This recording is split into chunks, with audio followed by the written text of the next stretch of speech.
This first story was submitted by Sarah, who was 17 at the time this happened back in 2019. I was a senior in high school, and my car had broken down that morning.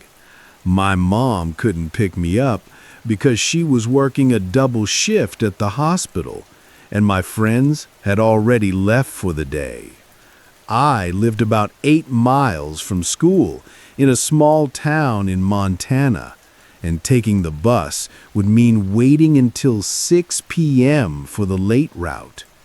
I figured hitchhiking wouldn't be a big deal.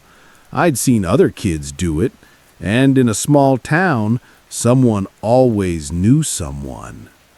I walked to the main road and stuck my thumb out. It was getting cold, probably around 35 degrees, and I was wearing just a thin jacket. After about 10 minutes, an older blue sedan pulled over. The driver looked normal enough. Middle-aged guy, maybe in his 50s, wearing a flannel shirt. He had a kind smile and rolled down the passenger window. "Where you headed?" he asked. "Cedar Falls Road," I told him. "It's about 8 miles north." "Hop in, I'll get you there." I got in and buckled my seatbelt. The car smelled like cigarettes and something else I couldn't place. Maybe old food? The man introduced himself as Dale and asked about school. Normal small talk stuff. He seemed friendly, maybe a little too friendly, but I chalked it up to small-town hospitality. "So, you live on Cedar Falls Road?" he asked as we drove. "Yeah, with my mom and little brother." Something shifted in his expression when I mentioned being home with family, but I didn't think much of it at the time. We should have reached the turn for my road in about 15 minutes, but after 20 minutes, I noticed we were still driving through neighborhoods I recognized from town. Dale was taking a very roundabout route, turning down residential streets instead of staying on the main highway. "Excuse me," I said, trying to keep my voice casual. "I think we missed the turn for Cedar Falls." "Oh, I know a shortcut," Dale replied, but his voice had changed. It was flatter now, less warm. "This way's faster." But we weren't heading toward the outskirts of town where my house was. We were driving deeper into residential neighborhoods, passing the same streets over and over. I started paying closer attention to where we were going, and that's when I realized he was driving in a pattern, making the same turns, circling the same blocks. My heart started racing.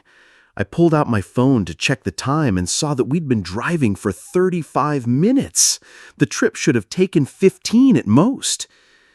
"Actually, I think I'd rather just walk from here. This is close enough." No, I'll get you all the way home. Your parents would want someone to make sure you got there safely." The way he said parents made my skin crawl. I had specifically said I live with my mom and brother, not parents. It was like he was fishing for information about who would be home. The way he said parents made my skin crawl. I had specifically said I lived with my mom and brother, not parents. It was like he was fishing for information about who would be home. Dale turned down another residential street, one I'd seen him turn down twice already. The houses here were spread further apart, with longer driveways and more trees. Fewer people around to see or hear anything. "I really need to get out here," I said more firmly. "My mom is expecting me." "Just a few more minutes," Dale said. His hands were gripping the steering wheel tighter now. "I want to make sure I get you to the right address." But I hadn't given him my address. I'd only said Cedar Falls Road. That's when I noticed the car doors. The handles looked different somehow, and when I casually tried to test mine, it didn't move. The door was locked, and there was no obvious way to unlock it from the inside. My mouth went dry. We were now driving through a part of town I barely recognized, still in the same circling pattern, but moving farther from populated areas. The houses here were older, more isolated, some looked abandoned. I started thinking fast. I still had my phone, and I quietly opened my text messages and sent my location to my best friend Katie with the message, "Help, call police." I tried to type without Dale noticing, keeping the phone low by my leg. "You know," Dale said suddenly, "you remind me of my daughter. She'd be about your age now." "That's nice," I managed to say. "She doesn't live with me anymore, though. Her mother made sure of that." His voice had an edge to it now, bitter and angry. "Said I wasn't fit to be around her. Can you believe that?" I didn't respond. I was focused on trying to figure out how to get out of this car. The windows didn't appear to open, at least not from my side, and the door lock was definitely not functioning normally. Dale continued driving in circles, but now he was talking more, almost to himself. "People don't understand what it's like to lose your family, to have them taken away from you.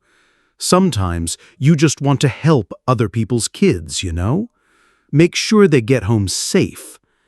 The way he emphasized "get home safe" made it clear that's not what he had in mind. We passed a gas station that I recognized, and I realized we were now about 12 miles from where he'd picked me up, in the complete opposite direction from my house.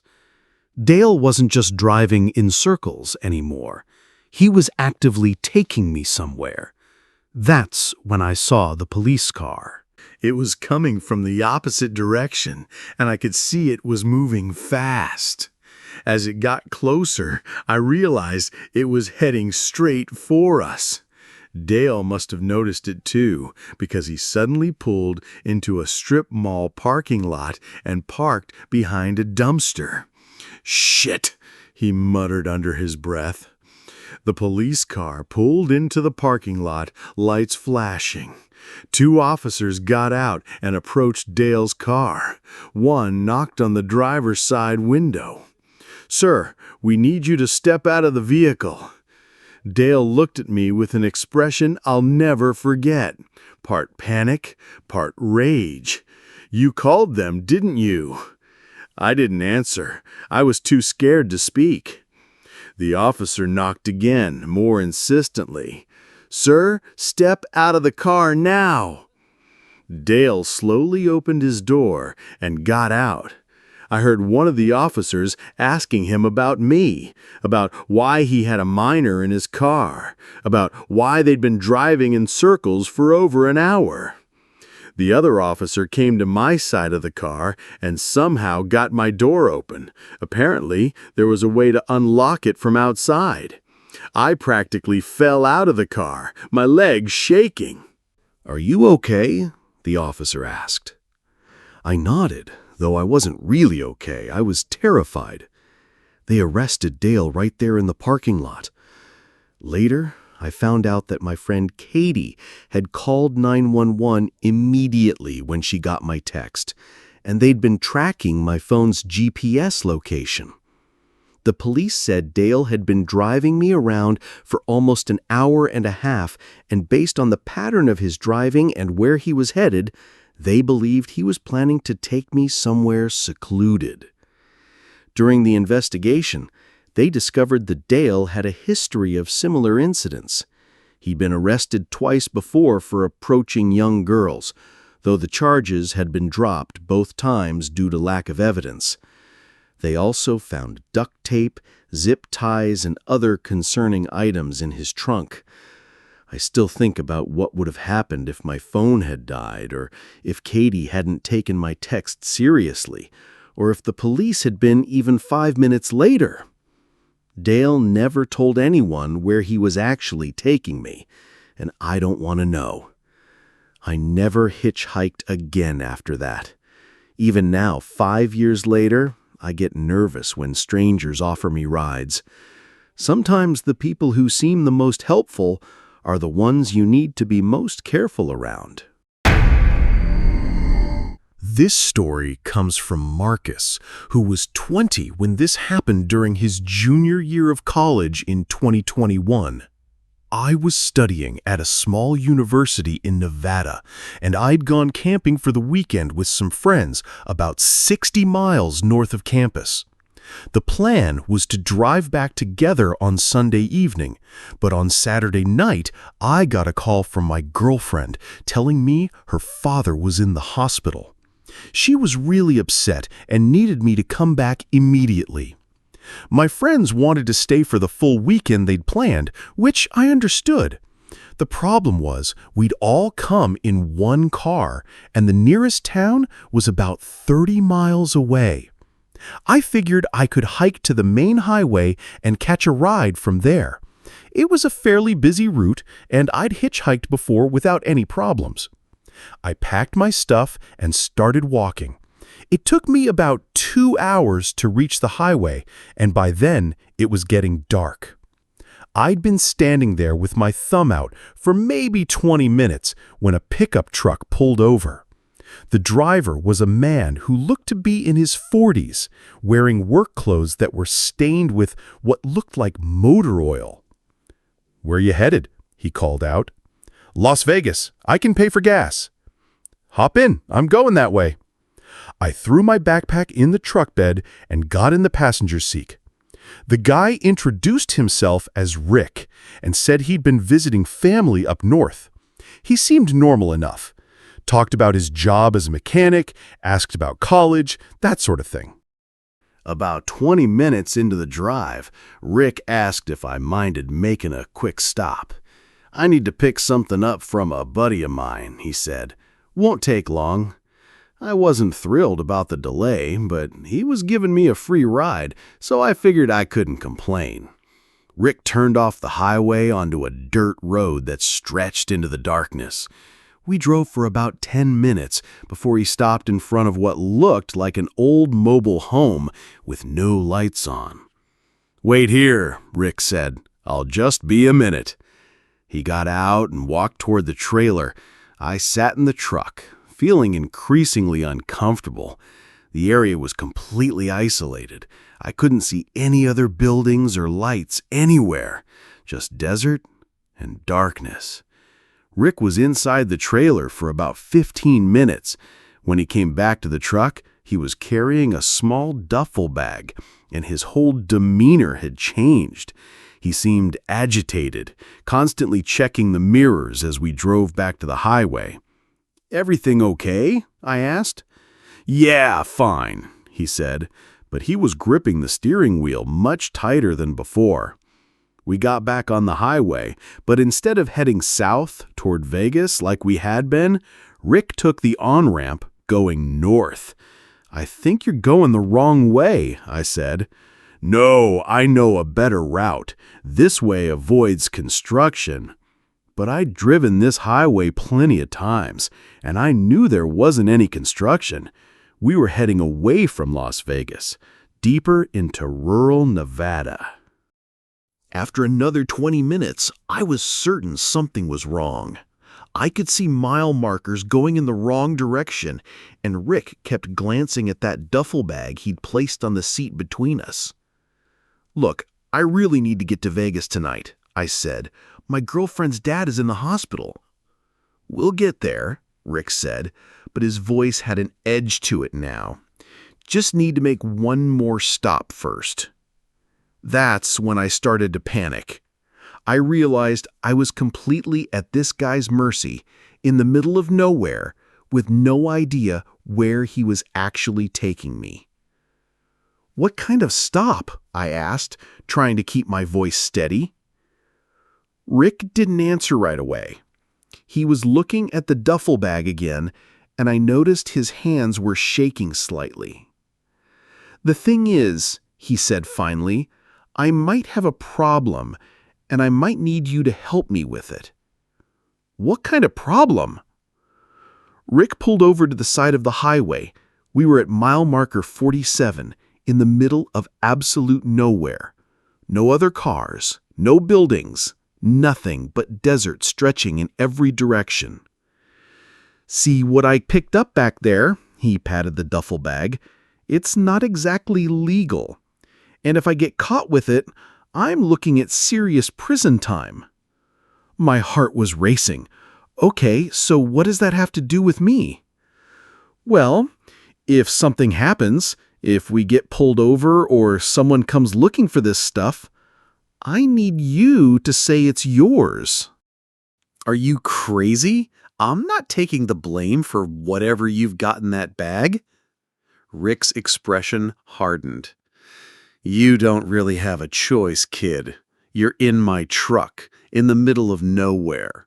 You either help me out or you can start walking." I looked out at the desert. We had to be at least 40 miles from the nearest town, and it was completely dark. The temperature was dropping fast. It had to be in the 30s by now. "This is insane," I said. "Just let me out at the next town and I won't say anything about any of this." "There is no next town for 60 miles, Rick said. "And even if there was, you've seen too much. You know about the trailer, about what I picked up. You think I can just let you walk away?" That's when I realized how much trouble I was in. This wasn't just about giving me a ride anymore. Rick was involved in something illegal, and now he saw me as a liability. "Look," I said, "I don't know anything. I don't even know what's in that bag." "Doesn't matter," Rick said. "You know where I got it, and that's enough." Rick started the truck again and pulled back onto the highway, still heading north. I tried to think of a way out of this situation, but I was trapped. Even if I could somehow get out of the truck, I'd be stranded in the desert with no way to call for help. My phone had no signal out here. After another 10 minutes, Rick turned off onto another dirt road. This one was even more isolated than the first, winding through rocky terrain that looked like no one had been there in years. "Where are we going?" I asked. "Somewhere we can have a private conversation," Rick said. "Somewhere you can think about whether you want to cooperate or not." The road ended at what looked like an old mining site, just some rusted equipment and a few concrete foundations. Rick parked and turned off the engine. "Here's how this is going to work," he said. "I'm going to give you some time to think about your options. You can either agree to take responsibility for what's in this bag if anyone asks, or you can find your own way back to civilization." "You can't just leave me out here," I said. "Watch me," Rick replied. He got out of the truck and walked around to my side. When he opened the door, I saw he was holding something. It looked like a tire iron. "Get out," he said. I got out of the truck, my mind racing. Rick was standing between me and the driver's seat, holding the tire iron casually, but obviously ready to use it if I tried anything. "Now," he said, "you've got about 30 seconds to decide. You going to help me, or you going to take your chances walking back to the highway?"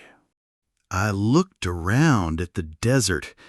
Even if I could make it back to the highway, which was probably 5 miles through rough terrain, there was no guarantee anyone would pick me up.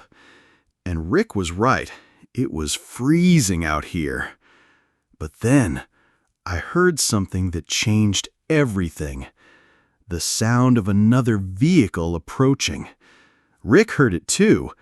His head snapped toward the sound, and I could see panic in his eyes. "Shit," he muttered. "Get back in the truck, now." I hesitated for a second, then realized this might be my only chance. Instead of getting back in the truck, I ran toward the sound of the approaching vehicle, shouting as loud as I could. It was another pickup truck, probably someone else who knew about this old mining site. As I ran toward it, waving my arms, I heard Rick's truck start up behind me. By the time the other vehicle reached me, Rick was already driving away, leaving me stranded but alive. The people in the second truck were just teenagers who'd come out to the desert to party, but they gave me a ride back to town. I called the police from there and reported everything, but they never found Rick. They said the license plate I gave them didn't match any registered vehicles. I never found out what was in that duffel bag, and I don't want to know. What scared me most wasn't just that Rick was willing to abandon me in the desert. It was how quickly he'd gone from seeming like a normal guy to being someone who was clearly capable of much worse. I still think about those 30 seconds when he was holding that tire iron, deciding what to do with me. If those other kids hadn't shown up when they did, I'm not sure I would have made it home that night. This final story was submitted by Jessica, and it involves her and 3 friends during a road trip in the summer of 2020. I was 22 at the time, and my friends Chloe, Matt, and Alex had planned a road trip from Phoenix to San Francisco. We were driving Matt's car, which was pretty reliable, but on the second day, somewhere in the middle of California's Central Valley, we started having engine problems. We managed to make it to a tiny town called Coalinga before the car completely died in a gas station parking lot. The mechanic there said it would take at least 3 days to get the parts needed for repairs, and the only motel in town was completely booked because of some agricultural conference. We were basically stuck. The next town with decent accommodations was about 60 miles away, and none of us had money for a taxi that far. We decided to try hitchhiking. It seemed like our only option. We stood by the highway with our thumbs out for about an hour.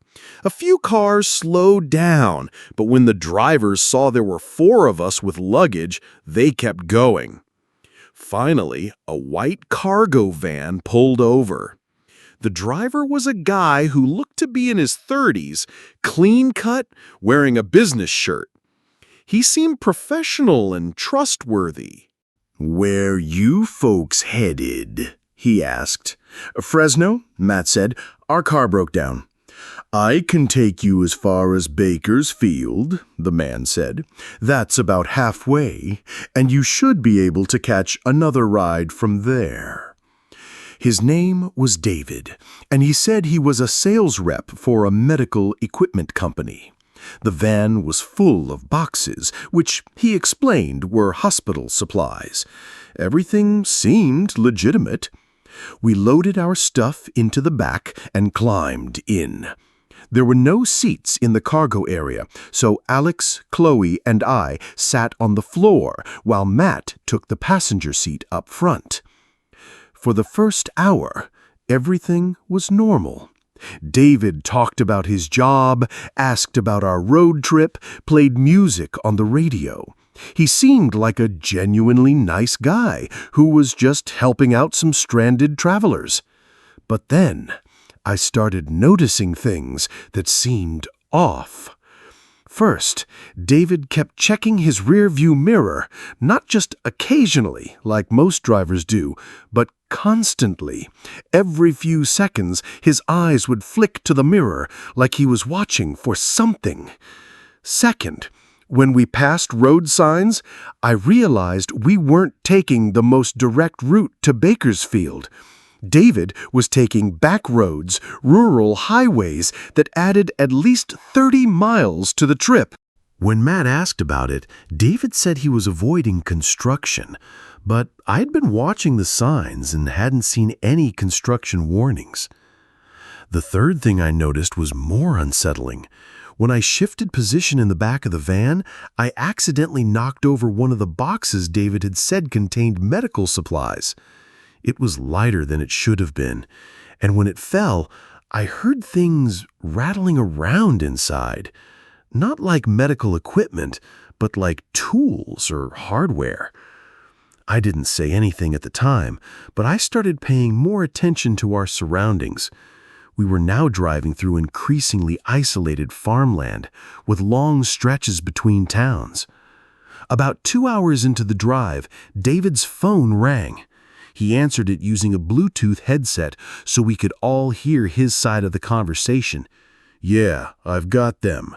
4 of them, just like you said." My stomach dropped. 4 of them? We hadn't told him exactly how many people were in our group when he first stopped. "Should be there in about 40 minutes. Yeah, they don't suspect anything." I looked at Chloe and Alex. From their expressions, I could tell they'd heard the same thing. Chloe mouthed the word "what" at me, and I just shook my head. Matt, sitting up front, seemed oblivious to what was happening. He was looking at his phone, probably trying to get a signal.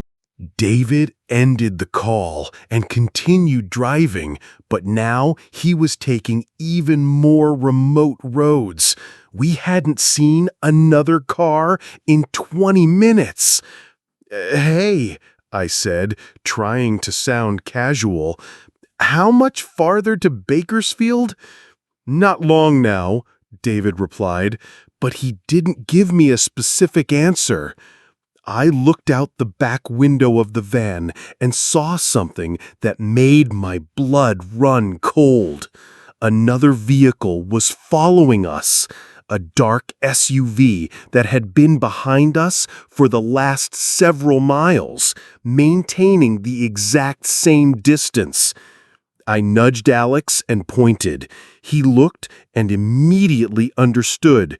Someone was definitely following us.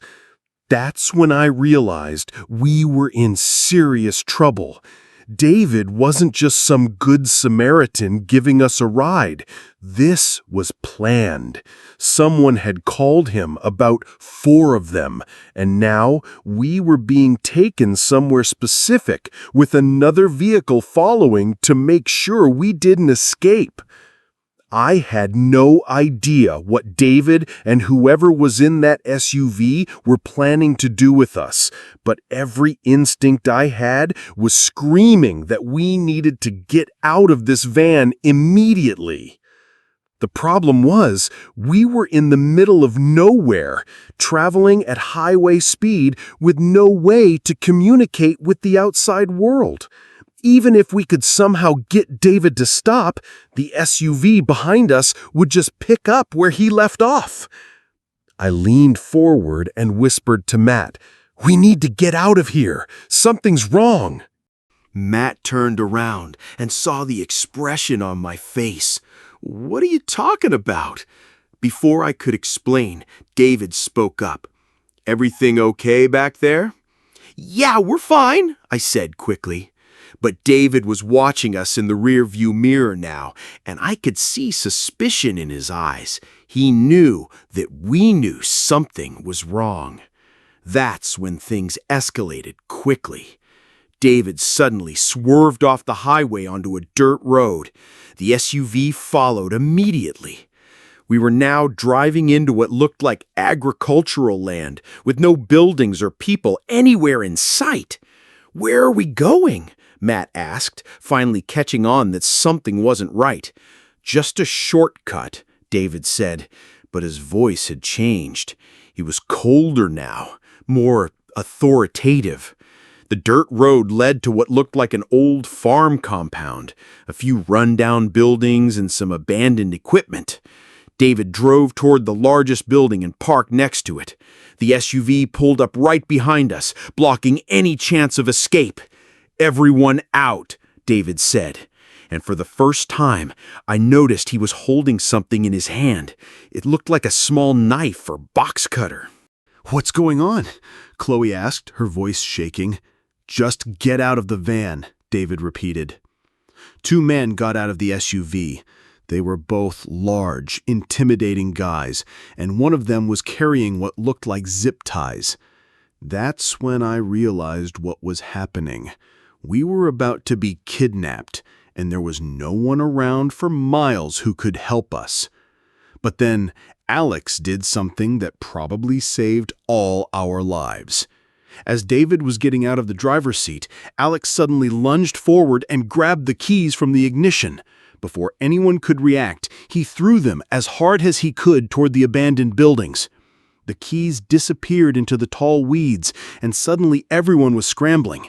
David was shouting, the 2 men from the SUV were running after Alex, and Matt was trying to get us all to run toward the buildings where we might be able to hide. In the chaos, I managed to grab my phone and saw that I actually had 1 bar of signal. I immediately dialed 911. The next few minutes were terrifying. We were essentially playing hide-and-seek with 3 men who clearly had bad intentions in an abandoned farm compound in the middle of nowhere.